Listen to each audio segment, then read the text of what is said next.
Hi అండి, welcome to Avanti locks and home tips. Friends, మీరు ఈ సండే రోజు అయితే నేను ఒక ప్రత్యేకమైన వీడియో పెట్టాలనుకున్నాను. లాస్ట్ టైం నేను నా పెళ్ళప్పుడు సారిలో పెట్టిన ప్లేట్ గురించి మాట్లాడాను కదండి. ఆ వీడియోలో చెప్పాను కదా ఇంకా కొన్ని ప్రత్యేకతలు ఉన్నాయని. ఆ ప్రత్యేకత ఏంటంటే ఈ పట్టు శారీ ఏనండి. అక్కేంటి ఈరోజు కొత్తగా పట్టు చీర కట్టుకుంది అనుకోగాకండి. ఈ చీర అయితే నా పెళ్ళప్పుడు మా అమ్మ వాళ్ళు తీసుకొచ్చిన చీర అండి. ఇది జరీ చూడండి ఎలా గోల్డెన్ కలర్లో ఉంది.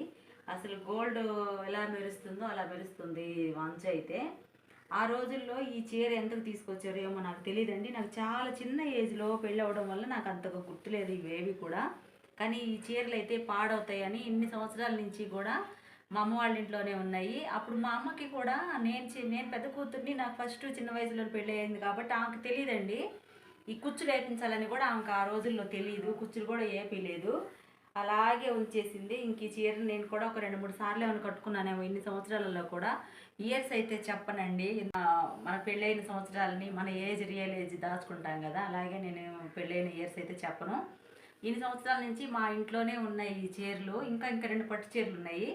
మా పాప అయితే ఒకసారి మా అమ్మ చీర ఎందుకు నేను తీసుకెళ్ళి నేను డిజైన్ చేయించుకుంటాను, ఈ చీరని ఏం చేయొద్దని చెప్పి తీసుకొచ్చింది. చాలామంది పట్టు చీరల్ని, పెళ్లి చీరల్ని కుట్టించుకోవడాలు, ఎవరికైనా ఇచ్చేయడాలు చేస్తూ ఉంటారు. మేమైతే అలా చేయలేదండి ఇన్ని సంవత్సరాల నుంచి. ఎందుకంటే ఇది కాస్ట్ ఎక్కువ అంట ఆ రోజుల్లోనే.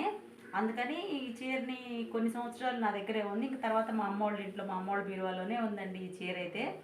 ఇంకా ఇదే కాకుండా ఇంకా ప్రత్యేకతలు, నేను చదువుకునేటప్పుడు నేను స్కూల్కి చాలా చిన్నప్పుడు స్కూల్కి వెళ్ళేటప్పుడు మా నాన్న గిఫ్ట్ తీసుకొచ్చారు. ఆ గిఫ్ట్ ఏంటో కూడా ఈసారి నేను ఊరికి వెళ్ళినప్పుడు ఆ గిఫ్ట్ తీసుకొచ్చి చూపిస్తానండి. చిన్న చిన్న మెమరీస్ అండి. మనం ఎక్కడికో వెళ్ళి ఏదో హ్యాపీగా ఫీల్ అవ్వడం కాదు. మనం చిన్నప్పుడు మన తల్లిదండ్రులు ఇచ్చిన గిఫ్ట్లో లేదా మనకు పెళ్ళప్పుడు మెమరీస్గా ఉండే ఇలాంటివి. నేను అసలు ఈ చీర గురించి చిన్నప్పుడు నాకు తెలియదు ఈ చీరని జాగ్రత్తగా దాచుకోవాలని. కానీ కొన్ని సంవత్సరాలు నా దగ్గరే ఉన్న తర్వాత అమ్మ చాలా జాగ్రత్తగా దాచింది ఈ చీరని. ఇన్ని సంవత్సరాలు అక్కడే ఉంది. పాప మాత్రం ఎవరికి ఇవ్వనీలేదు. ఆ అమ్మాయి కూడా కుట్టించుకోమంటే, పావడాలు అవి కుట్టించుకోమంటే కూడా కుట్టించుకోకుండా ఈ శారీని డిజైన్ చేయించుకోవాలని అనుకుంటా ఉంది. అసలు జరీ చూడండి, అసలు గోల్డ్ ఎలా అయితే మెరుస్తుందో అలా మెరుస్తుంది జరీ. ఇది కొంచెం చీర కూడా ఇప్పుడు చిన్నగా ఉంది. దీన్ని ఇంకా డిజైన్ చేయించే వాళ్ళు ఎవరైనా మీకు తెలిసి నా కామెంట్ బాక్స్లో కామెంట్ చేయండి. ఇది కొంచెం డిజైన్ చేయించి పాపకి, ఆ అమ్మాయి ఎప్పుడైనా ఎక్కడికైనా ఫంక్షన్స్కి కట్టుకోవాలన్నా లేదా ఏదైనా పండగలకు కట్టుకోవాలన్నా ఉంటుంది కదా, అందుకోసమని చీరను అలాగే ఉంచి డిజైన్ చేయించాలనుకుంటున్నాను. మీకు కూడా నాలాంటి మెమరీస్ ఏమైనా ఉంటే నా కామెంట్ బాక్స్లో కామెంట్ చేయండి. నేనైతే ఇలాగే దాచుకున్నానండి చాలా వస్తువులండి. నేను చిన్నప్పుడు మా అమ్మ వాళ్ళ ఇంట్లోకి వెళ్ళినప్పుడు కూడా ఒక వీడియో తీస్తాను. నా ఊహ తెలిసిన దగ్గర నుంచి అక్కడ కూడా నాకు సంబంధించిన ఉన్న ఈ మెమరీస్ అవి ఏంటియో నేను అక్కడికి వెళ్ళినప్పుడు ఒకసారి వీడియో తీసి మన సబ్స్క్రైబర్స్, వ్యూవర్స్ అందరితోటి అక్క ఇంత చాదస్తమా, ఇంత జాగ్రత్తగా ఉంటుందా అని అనుకోవాలి. లేదా నేను ఎలా ఉంటానో, నేను రియల్గా మీతో మాట్లాడటం ఎలా ఉంటానో, నా వీడియోసే కాదు నేను రియల్గా కూడా అలాగే ఉంటాను కాబట్టి అది చెప్పాలనుకుంటున్నానండి.